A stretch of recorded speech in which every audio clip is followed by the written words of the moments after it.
presença, digamos, a necessidade de maior pigmentação da pele por causa da força do sol nos lugares onde, sobretudo na África, né, onde apareceram as populações negras, né, se a gente for olhar na mesma faixa, as populações são ou mais escuras ou mais cobreadas.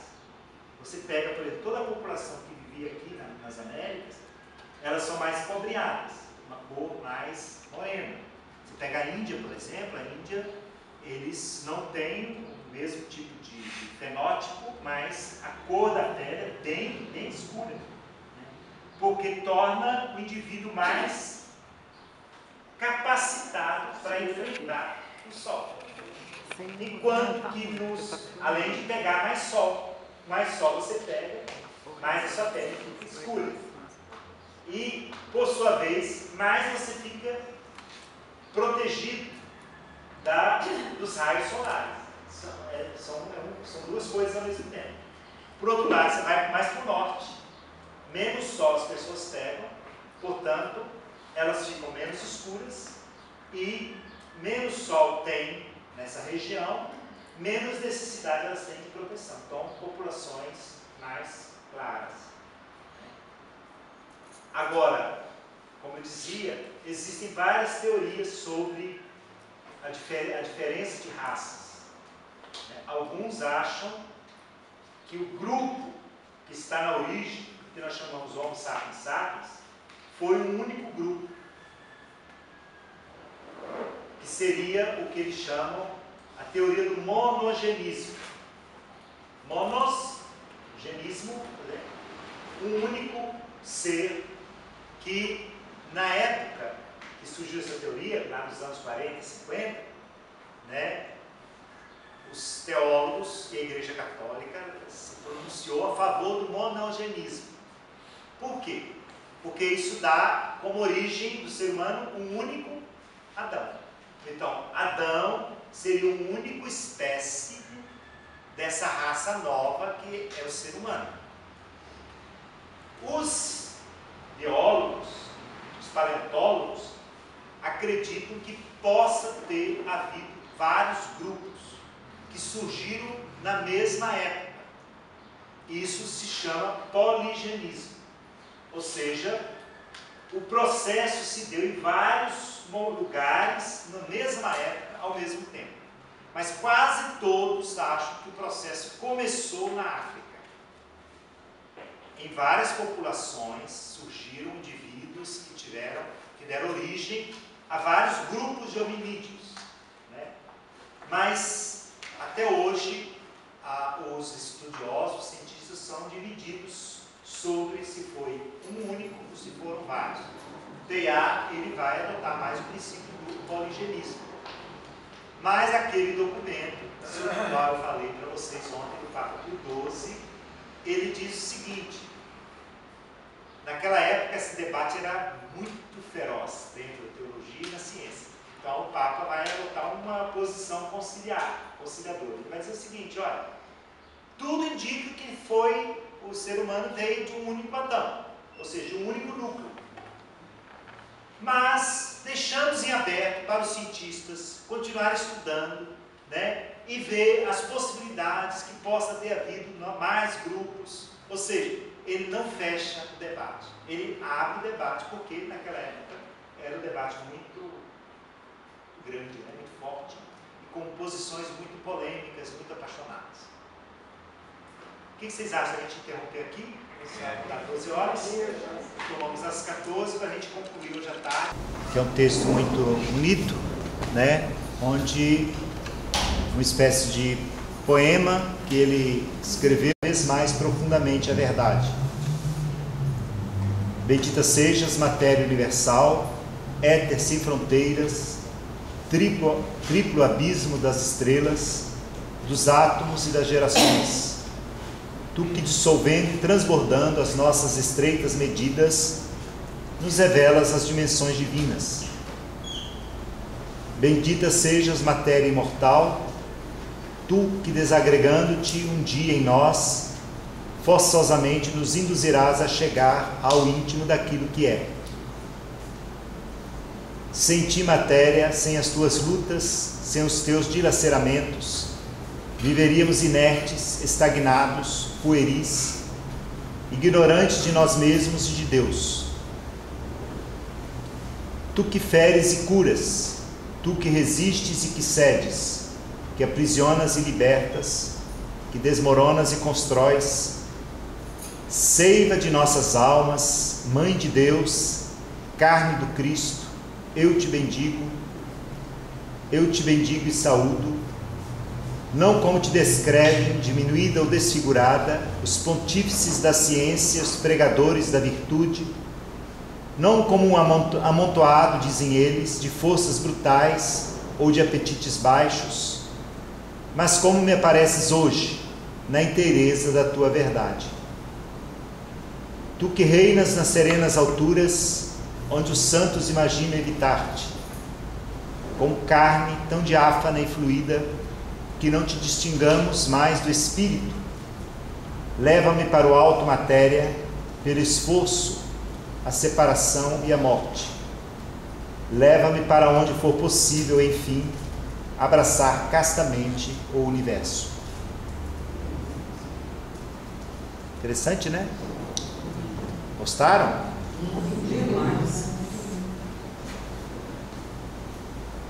Onde que a gente estava aqui? Vamos ver aqui agora.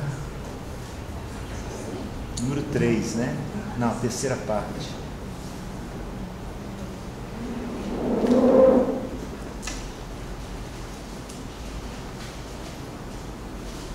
Nós estávamos falando sobre a consciência reflexa, né? Aqui, pensamento. Então, dados os dois primeiros passos, ou seja, como que a própria evolução da matéria, conduzida pelo fora e pelo dentro,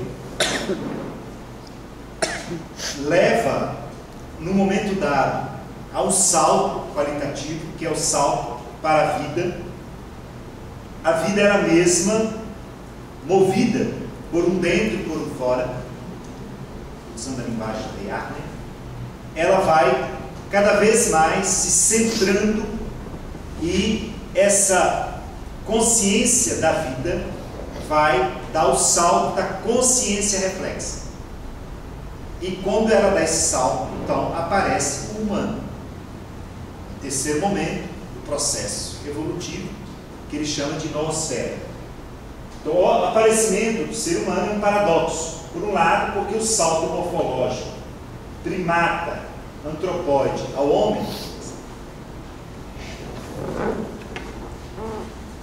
é ínfimo. Vou dizer para vocês, entre o primata e o ser humano, o salto morfológico é muito pequeno. Então, por um lado, é um paradoxo esse salto. Por outro lado, porque esse salto comporta uma incrível dilatação da esfera da vida. Na aparência, diz Teilhard, quase nada mudou, mas uma grande revolução operou-se em profundidade. Da consciência que aparece, cria uma diversidade infinita de relações e de representações. Aí ele vai dizer uma coisa que eu acho fantástica. Ele diz o seguinte: o nosso cérebro, ele realiza sinapses na mesma medida da quantidade de estrelas que existem no universo. Meu Deus. Da mesma maneira que ele percebe a complexidade, que é o salto da evolução da matéria para a vida, a diversidade que existe na própria vida, como eu falei para você, a quantidade de seres vivos que existem, que nós não conhecemos, ela é quase infinita. Quando nós passamos por esse salto, então, aparentemente, você vê um primata, você vê um ser humano, morfologicamente não há muita diferença, né? Claro que o ser humano é bonito, na nossa opinião, né? Mas, do ponto de vista do salto qualitativo para a consciência reflexa, ele é impressionante. O salto individual, então, o passo da reflexão, ele diz: embora cosmicamente preparado pela embriogênese cósmica, aconteceu num só salto, o salto individual instantâneo do instinto ao pensamento, do primata antropóide ao ser humano. É um progresso feito de outros progressos, de um movimento composto de outros movimentos. Toda a espécie se hominiza. E a hominização do indivíduo, acontecida com a passagem à reflexão, se prolonga na hominização filética. Todo filho humano se hominiza. Então, é um passo, salto, como nós falávamos hoje de manhã, né? Não se sabe exatamente como se deu esse salto. Esse intervalo entre o primata e o humano, ele é um salto. Então, há uma espécie de continuidade, porque, como eu dizia, nós temos morfologicamente uma estrutura parecida, porém, há uma descontinuidade. E essa descontinuidade é que nós temos um pensamento reflexo, enquanto o primata continua tendo um pensamento somente consciente, mas não reflexo. Pode passar. Em seu aspecto externo, a hominização comportou um certo tipo de crânio de cérebro. Ele está estudando, mostrando. A hominização da espécie filética ainda está acontecendo. Ela interessa a toda a espécie. É a espiritualização filética progressiva na civilização humana, de toda a força contida na animalidade. Aí ele vai mostrar o quê? Que o processo de hominização, ele ainda não terminou. Porque ainda há muita força, vamos dizer assim, que nós não dominamos, e que no processo de hominização nós só seremos plenamente humanos quando nós formos plenamente pessoas, como espécie, né? Aquilo que você falava há pouco comigo, né? Do que é capaz, né? Certa, vamos dizer, identificação do humano com o divino, né? Nós conversávamos aqui antes de começar, né? O que o ser humano, o que ele diz, né? De Deus, né? Quem é Deus para ele, né? E nós dizíamos, bom, dependendo daquilo que ele diz de Deus, ele pode fazer as coisas mais maravilhosas, mas as coisas mais terríveis também.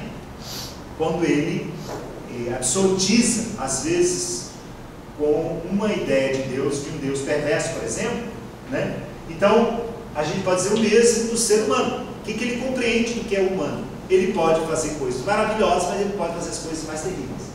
E a história da humanidade está aí para comprovar isso. A hominização também é um ponto crítico que interessa a vida em sua totalidade e mostra uma transformação que interessa não só o indivíduo e a espécie, mas a todo o planeta. Aí ele vai ter uma coisa muito interessante. Se todo o processo cósmico tem dentro uma consciência, quando o processo cósmico chega à consciência reflexa, isso acontece no planeta Terra. Portanto, nós, enquanto planeta, temos um papel importante no processo cósmico de evolução. Porque nós, quer dizer, pelo menos nós sabemos que aqui tem uma consciência reflexa. Pode ser que em outros lugares, também no universo, existam outros pensamentos reflexos. Mas onde existiu o pensamento reflexo, é a evolução consciente dela mesma. E por isso nós temos um papel muito importante, que é o de hominização do processo de evolução. Então, por isso que eu disse para vocês, a cosmogênese é uma coisa que, digamos assim, quem conduz a cosmogênese? Há uma espécie de orientação, segundo ele, porque há cada vez mais complexidade até que dá um salto para a vida. A vida ela mesma, né? Digamos assim, não tem uma consciência que está regindo, mas há, parece, uma espécie de orientação, segundo ele, né? Que vai culminar na inteligência reflexa, que somos nós, os seres humanos. Então, todo esse processo, até a irrupção da inteligência reflexa, consciência reflexa, foi conduzido pelo processo evolutivo, pelo dentro, que está dentro da matéria e dentro da vida. Agora, quando acontece esse passo para a consciência reflexa, talvez, deixa eu encostar no guardar. Então, o que vai acontecer? Nós nos tornamos os principais, vamos dizer assim, atores do processo evolutivo. Nós mesmos, seres consciência reflexa, conduzimos o processo de evolução. A hominização é um ponto crítico que interessa a vida em sua totalidade orgânica e, consequentemente, mostra uma transformação que interessa não só ao indivíduo e à espécie, mas a todo o planeta.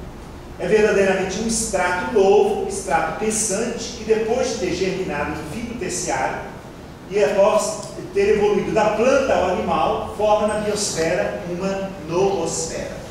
Noosfera, então, é o processo de noogênese. Pode passar? A hominização, apesar do insignificante salto anatômico, inicia uma nova idade na Terra. Ela confere à Terra uma alma. É como se todo o planeta Terra tivesse ele mesmo uma alma. Então, o processo que passa da consciência como tal, a consciência reflexa é a entrada de uma alma dentro do processo. A hominização é a passagem do elementar, do instinto à reflexão.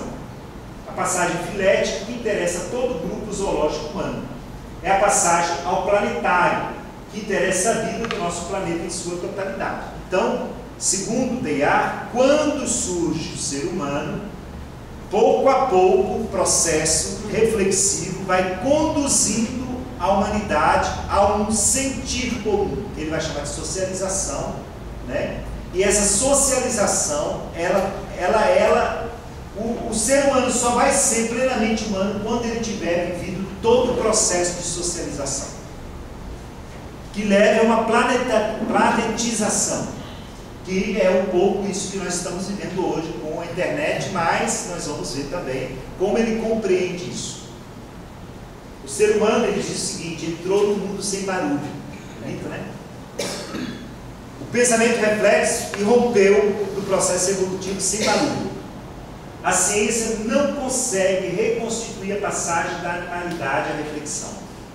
Segundo ele, da mesma maneira que ela não consegue reconstituir, não conseguia, né? Reconstituir a passagem da não-vida para a vida, da cosmogênese para a biogênese. Aqui ele diz: a ciência não consegue reconstituir a passagem da vida para a vida reflexa, né? Ou seja, para a consciência reflexão. Segundo o poligenismo, como eu falei hoje de manhã, essa passagem não aconteceu num único homem preciso, mas numa frente evolutiva. Trata-se de um policentrismo, de uma série de pontos de hominização. Segundo o monogenismo, isso aconteceu a partir de um só filo, o que não implica uma só cópia. Ou seja, um só filo significa um grupo humano num determinado lugar, ali começou o processo e daquele processo se difundiu. Então, como que a noosfera se desdobra? Ele retraça várias fases do desdobramento da noosfera. Os primeiros traços de hominização, segundo ele, se situam no quaternário inferior e constitui a fase ramificada dos pré-hominídeos, os australopitecos, por exemplo, tem, sei lá, mais ou menos 2 milhões, né? 1,5 milhão, 2 milhões, já possuem uma inteligência reflexa. De uma certa maneira, eles já são humanos, mas ainda não são, digamos, são os nossos ancestrais, mas ainda não houve a passagem plena, mas já tem parte de consciência reflexa. Aquilo que eu falava hoje de manhã, né? Na medida que houve um aperfeiçoamento, ou tecnológico, ou também, vamos dizer assim, que ajudasse ele a viver desprovido que ele era por causa de um instinto que passou a falhar, ele teve que desenvolver outros elementos, e isso fez desenvolver inteligência. Então, vamos dizer assim, de uma certa maneira, segundo Teilhard, já ir ao pré-humano. No quaternário médio vão surgir os neandertais, que são homens verdadeiros, mas ainda não eram os humanos que somos. Os neandertais, só para a gente lembrar, né, eles construíram uma civilização onde hoje é a Europa do Norte ali, a Alemanha, parte ali da Polônia, da Rússia, toda aquela parte ali, eles moraram nessa região e se consegue, pelas escavações, eles já construíram cidades, mas cidades assim, aldeias, né? Mas, então já não eram somente coletores. Eles, nesse momento, então você consegue encontrar, através das escavações, traços, né, dessas cidades dos Neandertais. Tem muitas coisas que eles têm descoberto. No fim do Quaternário, ou seja, há 30 mil anos, aparece o Homo sapiens sapiens, o homem moderno, o último tipo realizado da evolução cósmica. Ou seja, todo o processo evolutivo deu origem a, pelo menos, vamos dizer assim, porque o Homo sapiens o ancestral do Homo sapiens não é o homem de Neandertal. O Homo sapiens não é, vamos dizer assim, descendente do Neandertal. Pela conformação física, o Neandertal tinha uma cabeça menor, era mais baixinho, né? O Homo sapiens sapiens é de um outro, digamos, está dentro do mesmo processo evolutivo, mas não é o ancestral do Homo sapiens sapiens, não é o homem de Neandertal. Ele é baixinho. Trata-se de um pensamento definitivamente liberado. Como o Homo sapiens sapiens, chega a arte com ele, né? Uma arte naturalista, na qual se percebe o sentido agudo da observação, o gosto da fantasia e a alegria de criar. Então, todas as pinturas rupestres que se encontram nas cavernas.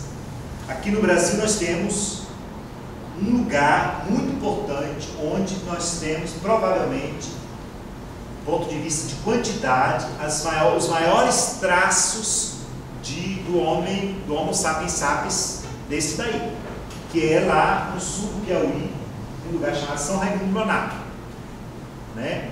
Tem inclusive uma antropóloga francesa que tem um parque, tem um museu, né? Mas nem a metade do que existe lá está assim protegido, né? Porque aqui no Brasil, infelizmente, muita coisa se perde que a gente mesmo não respeita, né? Esses traços, vão lá, grafitam, por exemplo, pessoas que vão lá, né? E fazem grafitagem sobre as pinturas rupestres. Imagine um crime, né? Mas se faz muito isso aqui, primeiro pela falta de vigilância necessária, né? Mas também lá no Brasil, segundo a pesquisadora que estuda esse homem que teria vivido nessa região aí do sul do Piauí, o homem que viveu ali já se pode remontar a 30 mil anos. Eu tenho minhas dúvidas, porque segundo os estudiosos, o Homo sapiens sapiens, ele apareceu há 30 mil anos. Então, ele não pode ter aparecido e já está aqui na América, né? Se ele apareceu ali na região entre a África e a Ásia, passaram-se algumas centenas de anos para ele chegar aqui, né? Então, segundo, tem duas teorias, vocês devem saber disso. Uma teoria é que ele atravessou as estepes da Ásia, ou seja, lá onde hoje é a Rússia, passou pela Ásia, a China, subiu lá a Rússia, atravessou o Estreito de Bering, desceu pelo Alasca, Canadá, Estados Unidos e chegou aqui na América do Sul, né? Olha quantos quilômetros esse homem deve ter feito para andar isso tudo, né? Essa é a primeira teoria. A segunda teoria é que ele teria vindo através das ilhas da Polinésia, ou seja, pelo Oceano Pacífico, né, através de pequenas embarcações, jangadas, etc. Teria passado de ilhas em ilhas e teria chegado pelo sul ali, de onde hoje é o Chile, por aí, teria subido, né, por ali, né?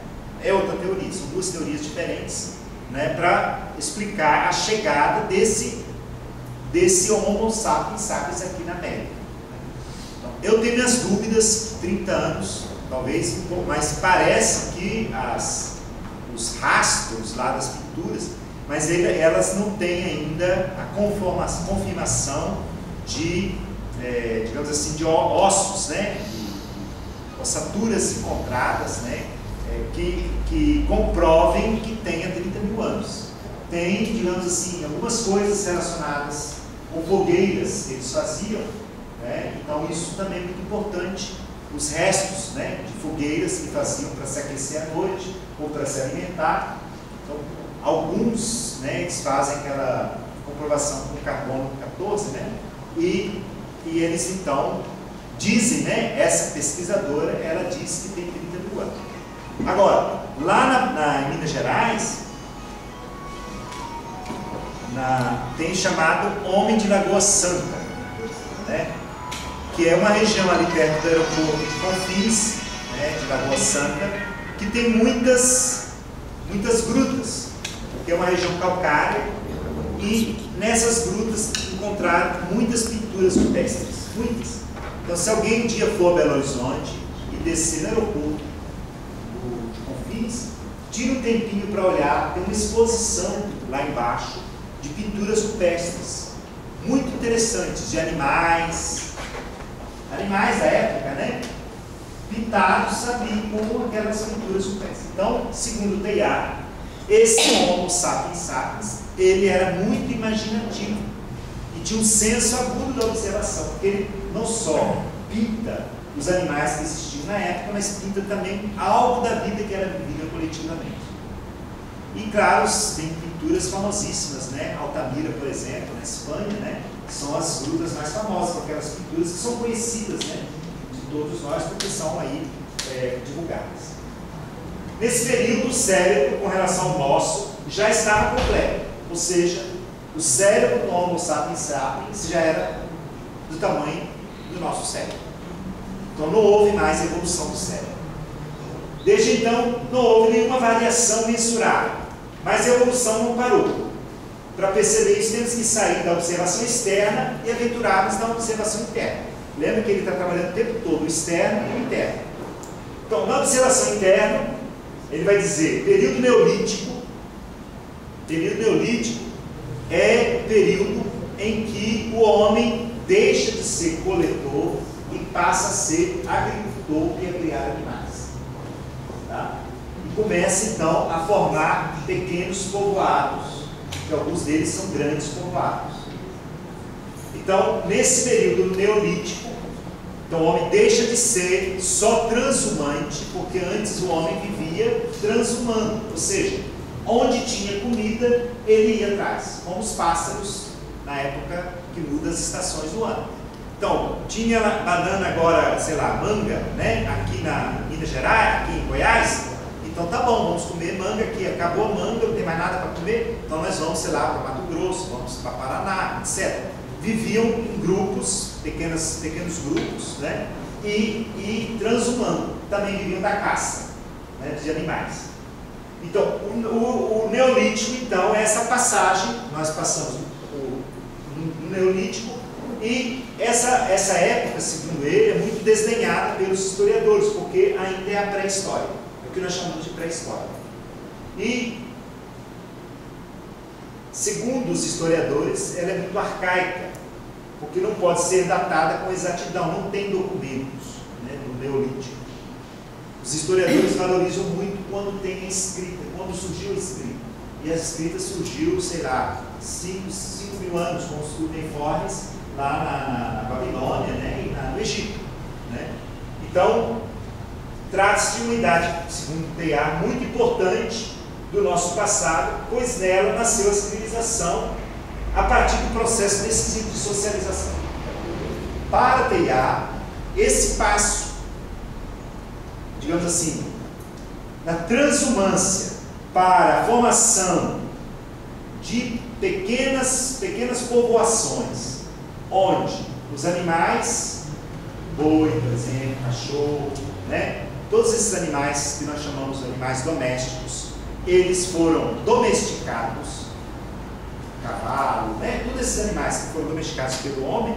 Então, o homem então passou a não mais somente contentar-se com o animal que aparecia lá de vez em quando, mas ele passou a criar animais para também consumir e para ajudá-lo a trabalhar na agricultura. Então, ele começou não só a contentar-se com a colheita daquilo que dava nas árvores, mas ele começou a plantar trigo, milho. Aqui para a América foi o milho mais importante, porque o milho é originário daqui. O trigo, né, mais da Europa, Ásia, né? Então, esse período é muito importante, porque representou o quê? Centenas de anos de aprendizagem, para que o homem pudesse aprender a dominar, né? Saber, olha, na época das chuvas, ou na época, sei lá, é que a gente tem que fazer as semeaduras, né? E depois, na época da seca, que a gente faz a colheita, depois temos que guardar. Com isso você tem alimento para viver o tempo, quem vivia no norte, no tempo do inverno, quem vivia aqui no sul, para viver no tempo da seca. Então, se você tem estocagem de alimento, você pode então começar a ter mais gente que sobreviva no mesmo lugar. Então surgem as cidades. Isso é civilização. E civilização então significa o quê? Mais gente diferente vivendo juntas. Uma coisa é você viver sua família, ou a sua tribo, um grupinho de 50, como os indígenas aqui no Brasil, por exemplo.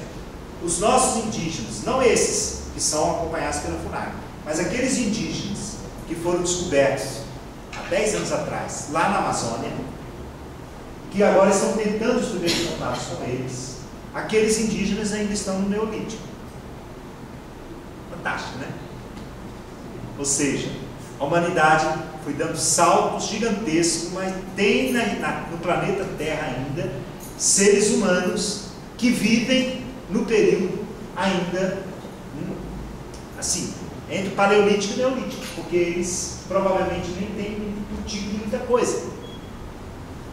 Formam pequenos grupos, são pequenas tribos, no máximo, cada grupo, 60, 70, 80, 100 pessoas, ou seja, que é capaz de produzir aquilo que vai sustentar aquele grupo. Então, o processo de socialização aí é o quê? É muito pequeno ainda, porque você só convive com aquele grupo. Quando você começa a fazer o processo de socialização que passa de um pequeno grupo, você começa a juntar grupos e forma, vamos dizer assim, clãs, forma etnias, né, onde tem 2.000, 5.000, 10.000, 50.000 pessoas, mais ou menos que se identificam ao redor daquele grupo, daquela civilização. Então você está formando um grupo muito mais socializado. Então, há cerca de 10.000 anos, os grupos humanos se dividiram sobre a Terra, tornaram-se sedentários e organizados. De caçadores, tornaram-se agricultores. Fizeram nascer as primeiras indústrias, sobretudo cerâmica, tinturaria, metalurgia. Cerâmica para produzir os potes, para cozinhar as comidas, guardar alimentos, né?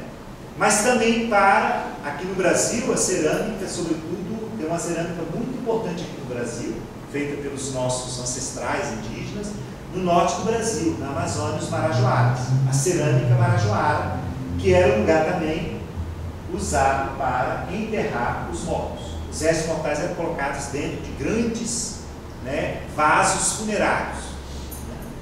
Tinturaria, ou seja, toda a indústria têxtil, de tecelagem, primeiro com lã, né, lã de animais, depois com outros tipos de produtos, né, por exemplo, o algodão, né, e outros que puderam produzir tecido, né, e com isso a tinturaria. Metalurgia, claro, a metalurgia vai ser um grande avanço, porque você, ao invés de se proteger e de atacar ou animais ou inimigo com pedra ou com flecha, você já vai ter uma coisa muito mais dura, penetrante, que é normalmente o ferro. Quando você consegue fazer a fusão do ferro, né? Isso, imagino, são muitos anos para chegar a desenvolver esse tipo de indústria. A historiografia, diz Teilhard, trabalha somente a partir dos últimos 6.000 anos, pois só a partir daí existem documentos escritos e datados. Então, são as pirâmides do Egito, um grande lugar onde tem tudo escrito. Né? Algumas delas são de 2.500 anos antes de Cristo, né? E tem as pequenas tabuinhas lá da região da Babilônia, na cerâmica, quando eles começaram a cozinhar, cozer a cerâmica, que tem a escrita mais antiga, que é chamada escrita cuneiforme, que na verdade eram tabuinhas para registrar questões de comércio. Quando começou a ter comércio, você precisava registrar, olha, eu te dei 50 sacos de farinha de trigo, então aí eu tinha que colocar lá, mais ou menos identificar. Então começou a haver escrito. Esses 6.000 anos são, porém, o prolongamento direto do Neolítico e representam a expansão normal do Homo sapiens no seio da atmosfera social criada no período Neolítico. Então, para tear esse período que surge a história, ou seja, de 6.000 anos antes para cá, nós temos esse salto grande, mas sem contar o Neolítico, nós não poderíamos falar muito do Homo sapiens sapiens. A partir do Neolítico, a influência dos fatores psíquicos, ou seja, a face interna, predomina decisivamente sobre as variações dos fatores somáticos. Ou seja, a mudança externa do corpo vai ser menor do que a mudança interna da própria inteligência. Quem vai determinar o processo evolutivo para nós não vai ser mais o externo, mas vai ser o interno. Ou seja, vão ser todas as produções que, com a sua inteligência, o ser humano vai ser capaz de fazer. Vários tipos de produções, desde as pinturas rupestres, as escritas, aos edifícios que eles vão começar a construir, a arte da guerra que eles vão desenvolver, a arte da indústria, diferentes tipos de indústria que eles vão, e depois diferentes tipos de alimentos. Comida também vai ser um lugar importante de desenvolvimento. Cada cultura vai desenvolver uma comida própria, segundo aquilo que era mais abundante na região. Novos ramos vão brotar na árvore da vida, ramos de novo tipo. Interessante, olha. Político e cultural. Por isso que a evolução agora vai ser determinada pelo dentro, ele diz. Não pelo fora, mas pelo dentro. Ou seja, pela inteligência reflexa, que vai produzir a socialização, e a socialização vai determinar regimes políticos, grupos organizados politicamente e também uma vida cultural. Ele vai dizer o seguinte: 5 focos podem ser identificados como sendo os mais importantes do passado. Quais são? Os da América Central, com a civilização maia.